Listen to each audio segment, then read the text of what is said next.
के बारे में उन्हें पता ही ना हो, लेकिन अधिकतर लोग यहाँ पर जो अब बैठे हुए हैं अपने मन में विचार जरूर कर रहे होंगे कि काश हम भी इस तरह की प्रतियोगिता में शामिल होते। देखिए, अपने घर को स्वर्ग बनाने का अगर कोई तरीका है, सुनते हो कभी आपने सुना है ना, घर में ही स्वर्ग हो गया, घर पर ही स्वर्ग उतर के आ गया। सबसे अच्छा स्वर्ग तब दिखाई देता है जब घर के सदस्य एक साथ मिलकर के तीर्थंकर भगवान की स्तुति करते हैं। वह मंगल वातावरण न केवल घर के लिए मंगल होता है बल्कि एक दूसरे के लिए मंगल होता है। और घर के अंदर इस तरह की मंगलता का जहां पर वातावरण बना रहता है, उन घरों में कभी भी बच्चे माता पिता से दूर नहीं होते, बच्चे माता पिता का कभी अपमान नहीं करते, बच्चे हमेशा माता पिता के साथ आगे बढ़ते हुए परिवार के लिए हमेशा काम के आने वाले बच्चे बने रहते हैं। ऐसे भी कुछ परिवार हैं जिन परिवारों के पूरे सदस्य एक साथ वर्धमान स्तोत्र को पढ़ रहे हैं, याद किए हैं और आज यहाँ पर प्रस्तुति किए हैं। उनमें आगरा का एक परिवार, माता पिता और उनके दोनों, एक बेटा एक बेटी, चारों बच्चों को बराबर से याद है और सब बच्चे अच्छी पढ़ाई पढ़ रहे हैं और इसके साथ साथ धर्म का भी यह स्तोत्र सीख करके भगवान की भक्ति भी कर रहे हैं। तो ऐसा नहीं है कि आगरा में पार्श्वपुरी में केवल पार्श्वनाथ भगवान की भक्ति हो रही है। पार्श्वनाथ भगवान की भक्ति के साथ साथ वर्तमान शासन नायक वर्धमान महावीर भगवान की भक्ति भी चल रही है और ये भक्ति सब जगह चल रही है। अभी आप देखें कुरावली, कभी गए हो आप लोग? क्यों जाना पड़ेगा आपको?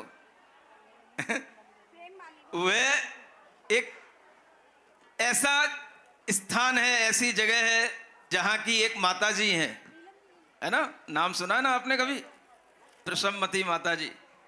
और इस तरह के वहां के बच्चों के संस्कार, पाठशाला के बच्चों के संस्कार, वहां की बेटियों के बहुओं के संस्कार, जहां हम गए नहीं और वहां पर भी अगर इस तरह से धर्म का वातावरण बना रहता है और लोग इस तरह से भगवान की भक्ति करते हुए आशीर्वाद दूर से ही प्राप्त करते रहते हैं, तो ऐसी जगहों पर जाने की इच्छा अपने आप बन भी जाती है। क्या सुन रहे हो? दूर दूर से लोग किस तरह से जुड़ सकते हैं गुरु से, भगवान की भक्ति से? तो इसी तरह के भक्ति के कार्यों से जुड़ करके जुड़े रह सकते हैं। और ऐसे भी अनेक लोग आकर के निवेदन करते हैं कि महाराज, आपके द्वारा रचित इस तरह का स्तोत्र, ये योग हम सभी करते हैं, लेकिन आप कभी हमारे नगर में नहीं आए, आप हमारे कभी कस्बे में नहीं आए, ग्राम में नहीं आए। तो उनके लिए यही मंगल आशीर्वाद देना चाहता हूं कि कभी ना कभी आपकी भक्ति से वह रूट बन जाएगा जो आपके उस नगर और कस्बे तक भी पहुंचेगा। बस तब तक आप भगवान की तरह भक्ति इसी तरह से करते रहो जैसी भक्ति करके आप लोगों ने अभी यहाँ पर प्रस्तुति की है। तो मैं यही कहना चाहता हूँ, वर्तमान में अगर सम्यक दर्शन की प्राप्ति का कोई एक उपाय है तो वह मात्र तीर्थंकर जिनेंद्र भगवान की भक्ति है। समझ में आ रहा है?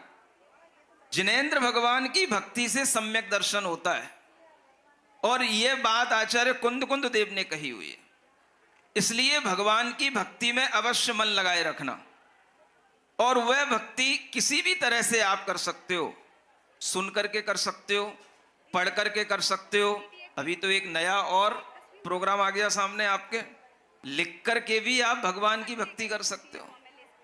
तो आपको लिखने में भी जो कंसंट्रेशन आएगा, जो आपको उन अक्षरों की संयोजना करके आपका रिपीटेशन होगा, उसके माध्यम से भी आपकी बुद्धि का विकास होगा, आपका फोकस बढ़ेगा, आपकी अपनी स्टडी में भी आपको बहुत इंप्रूवमेंट दिखाई देगा। ये सब कार्य भी आपके मेंटल लेवल को और एनहेंस करने के लिए होते हैं। तो इस तरह की आप अपने लिए जो प्रैक्टिस बना करके रखते हैं, इससे न केवल आप धर्म के साथ चलते हैं, किंतु धर्म के साथ साथ आपको जितने भी लौकिक सुख चाहिए, संसार में रहने के लिए भी सभी प्रकार के सुख चाहिए, वो सुख भी आपको इसी प्रकार भगवान की भक्ति से अपने आप स्वतः प्राप्त हो जाते हैं। वो उसका मुख्य फल नहीं होता, लेकिन उसका यह एक आनुषंगिक फल होता है जो अपने आप मिलता चला जाता है। तो जब हम किसी धर्म की अपनी भावना को मजबूत बनाते हुए आगे बढ़ते हैं तो हमारे लिए धर्म भी मिलता है, और धर्म के साथ जो कर्म किया जाता है वो कर्म भी हमारा मंगलमय होता चला जाता है। आप देखें, बच्चों में भी, छोटे छोटे बच्चे, मुझे नहीं पता था कि इतने छोटे छोटे बच्चे भी इतनी अच्छी स्मरण शक्ति रखते हैं और पूरे के पूरे काव्य याद कर सकते हैं। संस्कृत भी बच्चे जब पढ़ने लग जाते हैं तो लगता है कि अभी संस्कृति जीवित है। जब आप अपनी मूल भाषा में पढ़ने लग जाएं, चाहे वो संस्कृत हो चाहे प्राकृत हो, तो आप समझना कि अभी संस्कृति जीवित है। अभी भगवान महावीर स्वामी का तीर्थ अच्छा चल रहा है, विकास के साथ चल रहा है, फ्लो में है, और यह तभी बना रहेगा जब हम ये सब भाषा भी अच्छे ढंग से पढ़ते रहें, बोलते रहें। ऐसा ना हो कि हम और सब तो सब सीख लें लेकिन हम हिंदी भी अच्छी बोलना ना जानते हों, एक अर्घ भी ना पढ़ पाएं। इस तरह से अगर हमारे अंदर अज्ञानता बढ़ती है तो हमारी संस्कृति का ह्रास होना निश्चित है। तो भाषा भी अपने आप में एक बहुत बड़ी पकड़ रखती है। जहां पर छोटे से छोटे बच्चों ने ये स्तोत्र याद किया, वहीं पर ये बैठी हुई दादी माँ को देखो, मैं तो आश्चर्य करता हूं, हैं? इस उम्र में श्लोक याद करना, इस उम्र में स्तोत्र याद करना, ये अपने ज्ञानावरण कर्म के क्षयोपशम को बढ़ाना नहीं है, पर भव में ले जाने का यह एक बहुत बड़ा साधन है। आप कहते हो ना हमारा ज्ञान मरने के बाद कुछ काम नहीं आता, आता है। जो लोग इस तरह से स्तोत्र मंत्र आदि का निरंतर पठन पाठन करके अपने हृदय में उसका स्मरण किए रहते हैं, उनका वह संस्कार परलोक में भी जाता है, और परलोक में भी उनके लिए यही सम्यक ज्ञान की उत्पत्ति होने के साधन, ये निमित्त उन्हें फिर से मिल जाते हैं। तो वह क्षण भर में सब कुछ सीखने लग जाते हैं।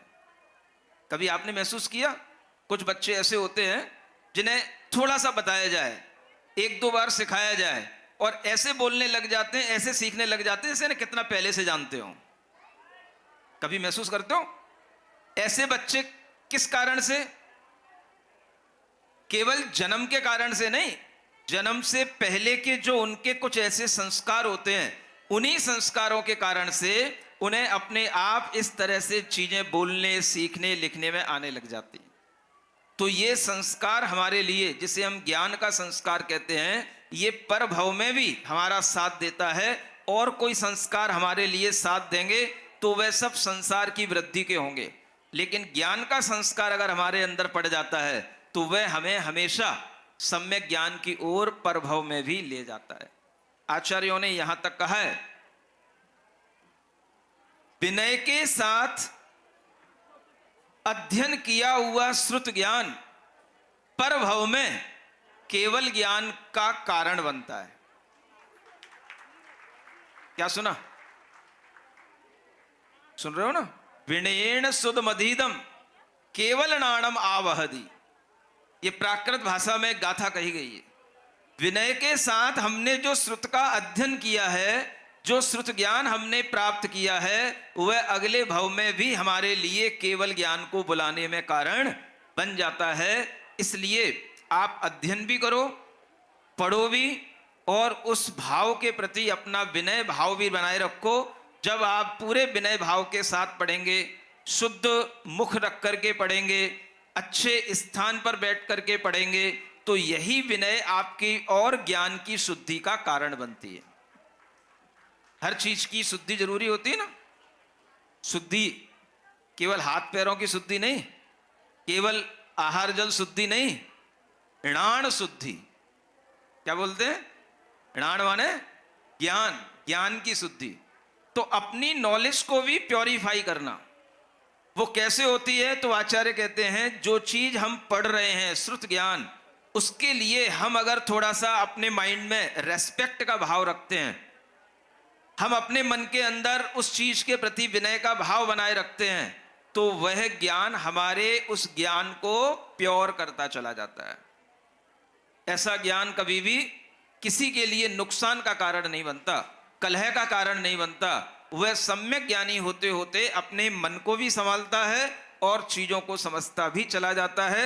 इस तरह का सम्यक ज्ञान जो आप लोगों के लिए अभ्यास करने में आ रहा है, अगर ये अभ्यास ये सभी जैन जगत के अंदर कम से कम होने लग जाए तो बहुत सारे घरों में चलने वाले जो कलह हैं, मुझे एक जज ने आकर के एक बार बताया, महाराज आजकल जितने ज्यादा केस डाइवोर्स के जैनों के हो रहे हैं उतने ज्यादा किसी और कास्ट में नहीं हो रहे हैं। सुन रहे हो? तो नहीं हो? कुर्सी पे बैठे लोगों पीछे सुनाई पड़ रहा है क्या कह रहा हूं? फिर से बोलूं? क्या बोला मैंने? बोला डाइवोर्स के जितने ज्यादा केस कहां हो रहे हैं? जैनों में हो रहे हैं, उतने अदर कास्ट में नहीं हो रहे हैं। What is the reason? आप सोचो, अगर हम अपने घर में किसी भी तरह की शांति नहीं पा रहे हैं तो इसका मतलब है हमारे घर में किसी भी तरह से घर में रहने वाले लोगों के अंदर कोई भी तरह का धर्म भाव या तो कम है या वो सही नहीं है।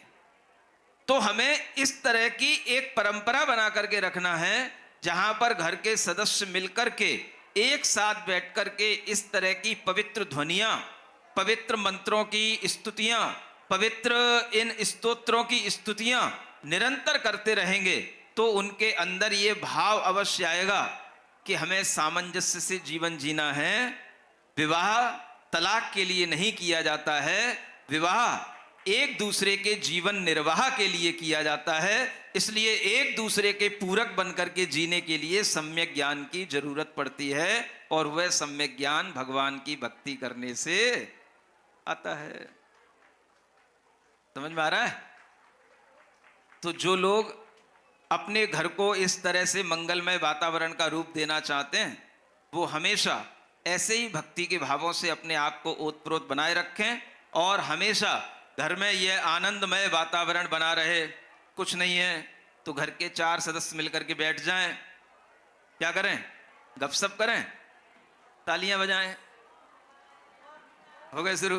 ओम अरहम नमः, ओम अरहम नमः, ओम अरहम नमः, ओम अरहम, ओम अरहम, ओम अरहम बोल, ओम अरहम। सभी कार्य की सिद्धि से तू पहले इसको बोल, ओम अरहम नमः, ओम अरहम नमः, ओम अरहम नमः, ओम अरहम नमः। आज का यह जन्म कल्याणक का महोत्सव आप लोगों ने अलग अलग तरह